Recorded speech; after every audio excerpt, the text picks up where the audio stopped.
Um, become kind of a staple with KW lately. Definitely have you all over, which is awesome. Phil's, as he just mentioned, an author, a speaker, an entrepreneur, started at 14, 15 years old, building businesses. And we're just going to have, I think, what did you refer to it as earlier? I Kind think I of a, said let's run like a jam session. Let's talk there about you what's hot right now. That's what you do if you were musicians looking to get ready for game day. Isn't this what we're doing here? We're getting ready for game day and supporting the clients in the neighborhood. And how do we serve, right? What I didn't want to do this morning is to show up with a pre-planned presentation. I didn't want to take this time to be able to give you something that you could access on YouTube, or give you something that is a callback to what I shared at Mega Camp or Family Reunion or any of those other resources that you can find. It was more a case of saying, well, hold on. If the worst time to think about the thing you're going to say is in the moment where you're saying it, what are the moments that matter most right now? And this is your chance to be able to pile into the chat. Where are there moments in your day that you find yourself lost for words? Where are there moments that you're aware of that are coming up later today, later this week, later this month, where you're like, in that moment, I don't feel as confident as I should be. I don't feel as prepared as I should be. I don't feel like I have the diction that I require in that given moment to control that moment. Hit me some of that in the chat if you have the ability to do so. yeah, Where are please, there please. moments? Come on, guys, don't be shy here. This is an exceptional opportunity. We need to make sure we're taking advantage of it. This doesn't happen in every market center, by the way. This is Tony being bold enough to be able to ask on your behalf to see if I would show up. And yeah, we found a time And that it only took me about 4 months. I know, right? Hey, Just a little I know I knew it consistency. was going to be worth it, so I A was little willing to consistency. put the time in. Don't see anything in the chat. Oh, uncooperative co-broke is tough, Okay. Camille says. Okay. So, we go ahead. And Tony, expand on that from my point of view. Is explain to me what Camille Sure. precisely means there as well, because that could mean a number of things. So she's got a co-broke that is either not well trained, or is combative, uh, doesn't communicate well, and just makes her job a lot harder. Mm-hmm. Because they don't, not, never mind saying the right words, they don't use enough words to really communicate, I think is where she's going. Right. So, they're cold, they're unresponsive, they're not delivering the right information back in the other direction for you to be able to support your client at the highest of levels. And I'm seeing Stacy nodding along saying like, yep, yep. And I do appreciate having you folks with your cameras on as well. It makes a big difference. I feel less It's crazy huge. speaking at a webcam when I know there's somebody on the other side and I can see that the information is going in. So I love the nods and smiles. Thank you for that.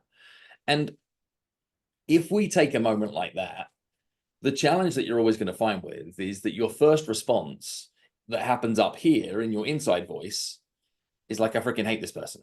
Why are they so annoying? It's why are they doing everything they possibly can to make my life easier? And actually, your first response could not necessarily be helping you, because Okay. you become enraged through just their lack of professionalism. And in these situations, what you want to be able to do sometimes is fight back, because they are being lazy, they're being incompetent, and you either do like you either get like shirty back with them, or you just go cold with them too. What I've learned though is if somebody is like either playing dirty or somebody is just not competent in what it is that they're doing on the other side of any negotiation, if you join them in that mess, all that happens is you end up rolling around and you both come out smelling of the dirty stuff, right? Like that's what's going to happen if you join them down there. The objective here is to come play at a slightly higher level. How do you elevate your game and see if you can raise them up to your standard? Much of this comes about just asking curious questions.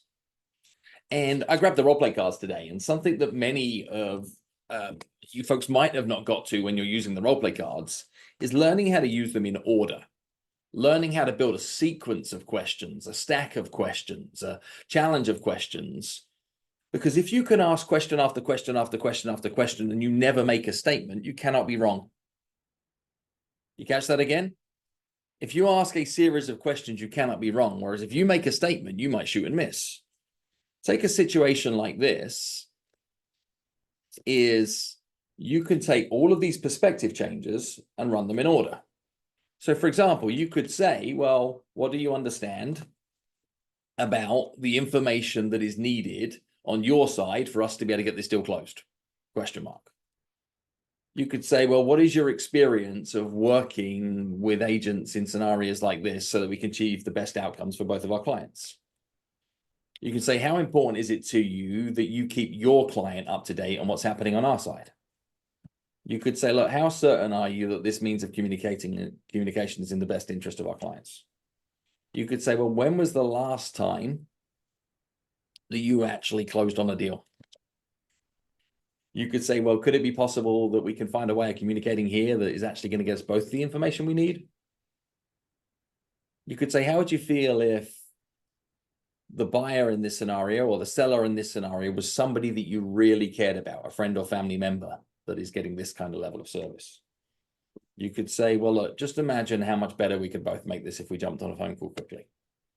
You could say, look, if you're serious about getting this to the closing table, then we're probably going to need to get together so that we can iron out some of these challenges. And what I'm trying to show you here is method with the cards, where you can go from one to the next, to the next, to the next. And see that one scenario that was given to me a second ago? Could you see in that stack of questions that there was a lot of posture that you could bring back in the other direction? Nothing that is aggressive, nothing that's too sassy, maybe a little piece of sass where you needed to in question 4, 5, or 6, should you choose to. But I hope what you're seeing there is that you can control conversations kindly and elegantly just by having them raise the bar. And what you generally tend to find is if somebody is being unreasonable, is that reasonable will be unreasonable if you give it enough time. If you keep showing up reasonable, you keep showing up kind, you keep showing up professional, but you're doing it with asks and not tells, they will come around to your way of thinking. Is the same true in like a hostile situation, an argument, a frustrated situation with a friend or family member? Why not? It's the same, right? Is if somebody's being ridiculously unreasonable, you got a choice. You join them in the argument, you end up with an argument. Now you end up with a winner and a loser, which means if you're the winner, you created a loser.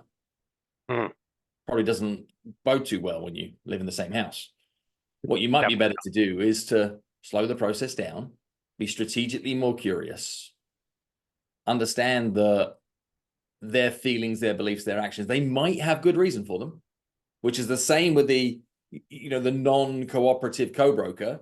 They could just be having a wild time right now in their life. They could be dealing with a challenge with a friend or a family member that is needing some form of healthcare challenges. They could be in a panic station while they're trying to work their 2 jobs to be able to get somewhere else, and they're just overwhelmed with effort and energy. And I think the more that you take this viewpoint, that them behaving inappropriately, them not delivering what you need, they might have good reason. So what I'm hearing, that mindset,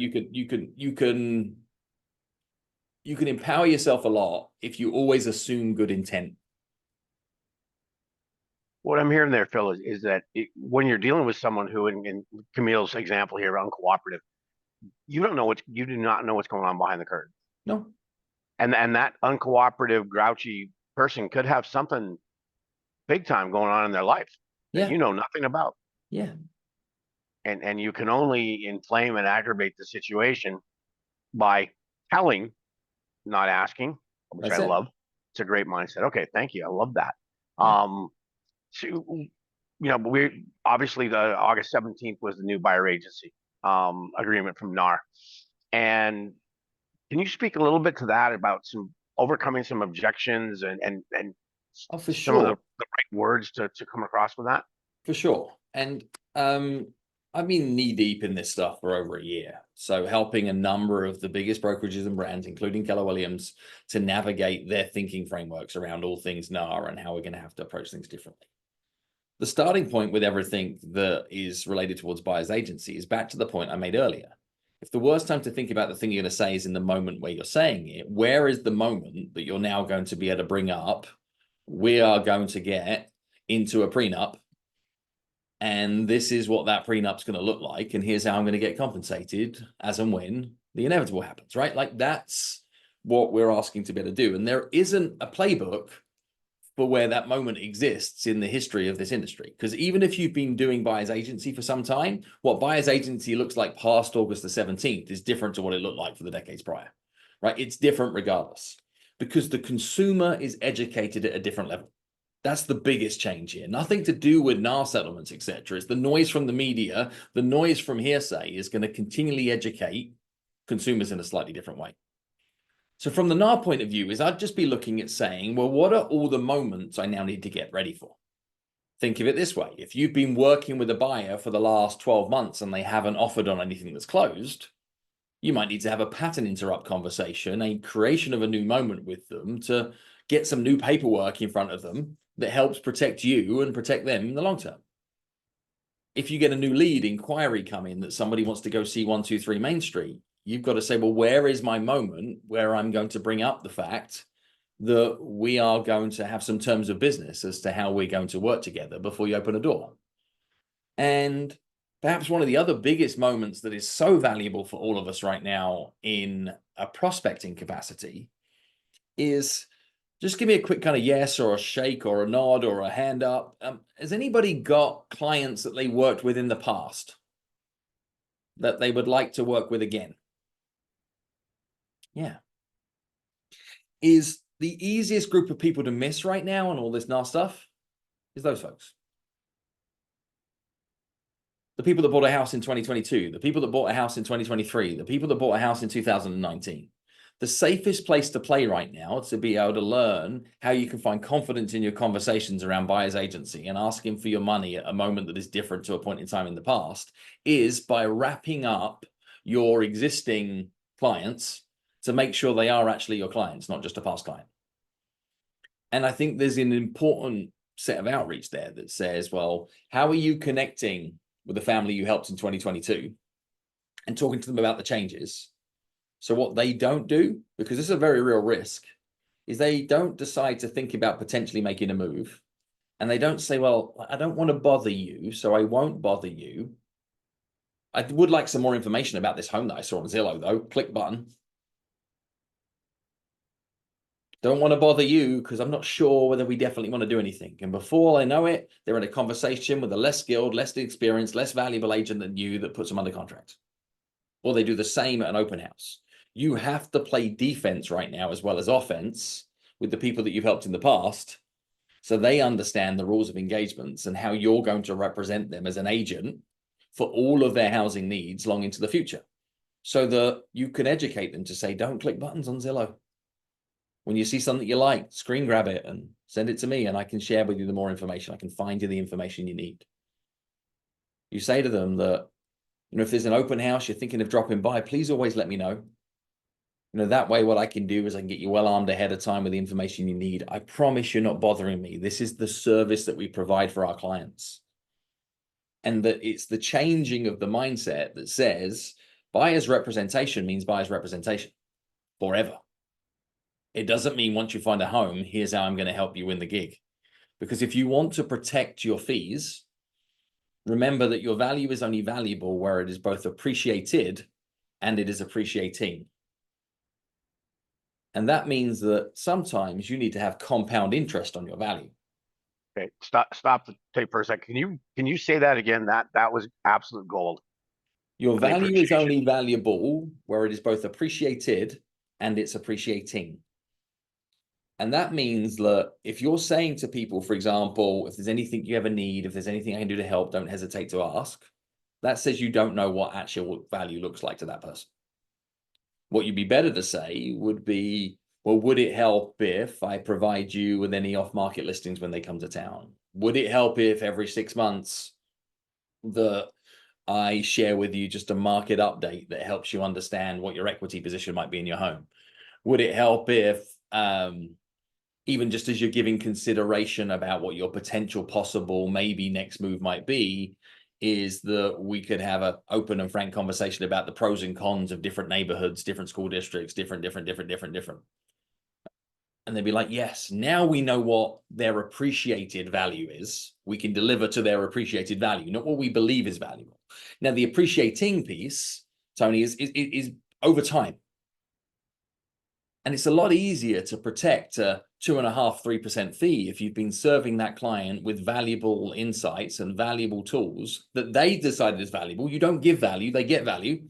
Then it's easy for them to say, no, I'm happy that you earn your money at the point of transaction. If you wait till they're 30, 60, 90 days out, it's hard. What you're now doing is justifying. If you're justifying your fees, you're already on the back foot. It's not high posture. It's not high status. I love that. So what I'm hearing there is the communication, the correct words are building that relationship. And Right? if you're building that relationship, now your value is appreciated. Yep. And I see Okay. here, like Camille says, newsletter, send that out. Like, kind of. Like, is if your marketing is so good, people would pay for it. Maybe. If it's just a newsletter, doesn't mean don't do it, but don't think that's you delivering them value. That's you just trying to stay somewhere near front of mind. That's for you more than that's for them, probably. And if you want to be able to protect your value, you have to look at what is your unique relationship to that individual and how are you of service to that precise individual, that precise family. And one of the greatest things you could know about every client that you've currently worked with is what their potential perhaps maybe next housing goals are. If you look at everybody you've worked with in the last 5 years, do you know what they're thinking about possibly potentially doing over the next 5 years? Because you want to be in those maybe conversations. You want to meet them in a coffee shop where they're saying, we're not sure what we want to do yet. Like, we don't love the house that we're in right now. And we might stay here till the kids finish high school. We might get one more move in just to be able to get the girls some extra room. And so Steve's commute is not as challenging as what it is right now. And we always wanted a bigger house and we always wanted to see water. We just don't know whether we're going to put ourselves through that hassle at this point in time. Are those good meetings to be in?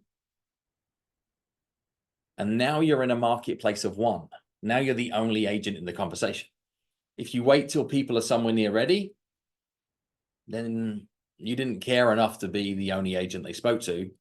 Therefore, they don't care enough about you to feel a sense of loyalty. And if you're not working a 5-year pipeline right now, you're missing out. I would absolutely be saying, I've got clarity over the people that are in my database. I know everything that they have in their mind that they might be perhaps hoping to do in the next 5 years. 5 years. Well, I most of love us that know, right? concept.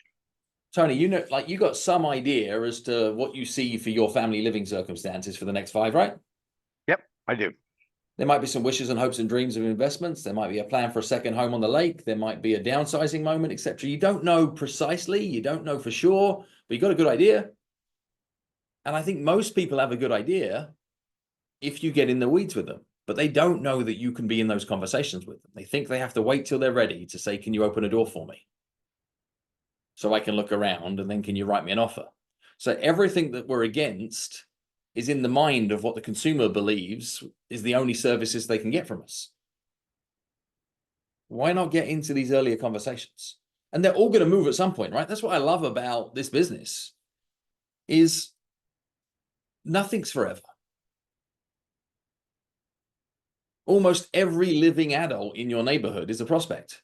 Almost all of them are going to move at some point in the next 3, 5, 7, 9 years in some way. Something's going to change in their life and they're going to need to make a move. And if they're not making a move, they're going to grow their footprint with investments.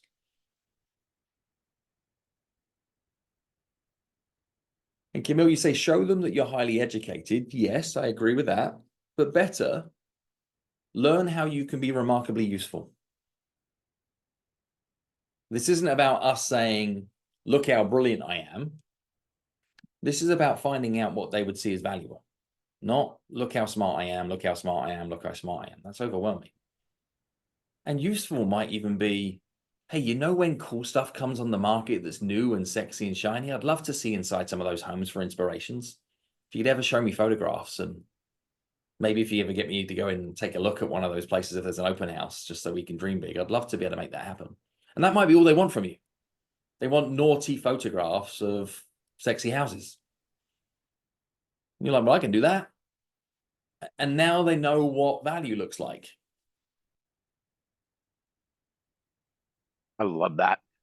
Okay, we And I got think it about reminds us that this is a human business, Tony, right? Like that. yes. I'm so excited about this window that we're living in when everybody's getting excited about artificial intelligence and people are leaning into automation at the biggest degrees. And how do I drip and spam and like all over 1,000 people. Why not just really get to know 100 people and then be remarkably helpful to them on a day in, day out basis in the best way you possibly can, knowing that most of them are going to move at some point soon. And that's 100 people if you want to do 6, 7, 8 deals a year. It's 1,000 people if you want to do 60, 70, 80 deals a year. Love that. So what I'm hearing is quality over quantity. Yeah, we need a bit of both. But if I Okay. was to leave this with a real big thought, is that if you slow the process down, you'll speed the outcome up. I Tell know me it more about sounds that. I love that. counterintuitive. Have you ever tried to get somebody to make a decision fast? And let's just talk about maybe the hardest decision in the world to make. Does anybody know the hardest decision in the world to make? It's what's for dinner. There's no harder conversation on the planet to navigate than the what's for dinner conversation. And to try and rush somebody into the what's for dinner conversation, we say, what do you want for dinner? They say, I don't know. What do you want? You say, well, I got no idea. You say, well, I think we should go out and grab burgers. No, I don't want to go out. Well, let's stay in there. Well, we've got nothing in the fridge. Well, then I guess we're going to have to go out. But we went out yesterday. And this back and forth just becomes an argument. And before you know it, you're trying to call your attorney to find out if you can divorce your spouse, right? That's what's happening because we don't like the way that this is going. By alternative, if you just slowed that conversation down, and for example, you said, hey, honey, what'd you have for lunch today? She'd be like, I know this one. And she'd tell me. I'd say, how hungry are you for dinner? She'd say, yeah, I'm pretty hungry. I'd say, what are you feeling? Do you want to eat in or do you want to go out somewhere? Well, I'd like to eat in, I think. What have we got in the fridge? Well, not much. Do you want me to go out and grab something for us to cook, or would you rather we ordered something in? Yeah, I guess we could order something in. Do you have anything that you have like a strong hankering or a desire for at this period of time? No, nothing. So do you mind if I choose something that I fancy? No, not at all. Well, if I wanted Chinese food, what would you want off the menu? I don't know. You pick for me. Well, last time we had blank. Do you want to do the same again, or should I choose you something different? Yeah, same again is good. Great, I'll get it ordered. We just changed the world, Tony. That's what we did this morning. We just changed the world. What a different conversation. And I personally have never had that. What do you want for dinner? I don't know. What do you want? That's happened in my house like 7 days a week. But now it's going to be a different conversation. Right. I love that. Hey, we got about 3 minutes, guys. If you've got something you'd like to ask Phil or come off mute, throw it out there. This is a jam session, as he said earlier. Please, this is a unique opportunity for us to have this, have him here with this small group, and obviously other people involved. But fire away. Don't be shy, please. You don't get this opportunity every day. Who's got something on their mind? And Camille, I'm going to just comment back on some of your commentary here in the chat, because I think it's helpful to all of us. Is sometimes just a tiny, simple swap of words can make a massive difference. We grow up in a sales environment thinking about like probing questions and digging deep and finding their pain. Think on that for a second. Do you want anybody probing you or digging deep at you or finding your pain points? Or are we looking for helpful questions, useful questions? Are we looking to be curious to truly understand their context? We're not looking to be able to find their pain point. We're looking to understand their because. We're looking to understand the real reasons behind the decisions they're thinking about making, because then we can be more helpful. And there are a lot of 1980s, 90s, noughties sales tactics that still show up in our worlds today, the existing sales training programs today. Yet this is 2024. And the way to do business, I think, is significantly kinder, significantly slower, and significantly more meaningful to the people we're looking to try and help. So give consideration to the words that leave your mouth. And would you want somebody to use those against you? Could you say them out loud? Could you say to a client, hey, I'm just going to ask you a series of probing questions. You probably couldn't, right? You probably shouldn't, but you could say, hey, it would be helpful if I could ask you a series of questions that would allow me to better understand your situation so I could understand how I could help you better. Doesn't mean the questions you're asking are wrong. It means the labels that we attach to them, both externally and more importantly, internally, change the way that we approach that moment when we're with somebody. And if I'm to leave this somewhere on maybe something that's useful to everybody, is note that every word that leaves your mouth is helping or hurting. Every word that leaves your mouth is helping or hurting. Nothing is neutral. If it's neutral, it's a waste. So that means, can you find maybe just one word per week that is not helping, and swap it for something better? Love that. Could We be as are simple at as 9. swapping cost for investment, problem for challenge. It could be as simple as saying, swapping buyer for family, seller for family.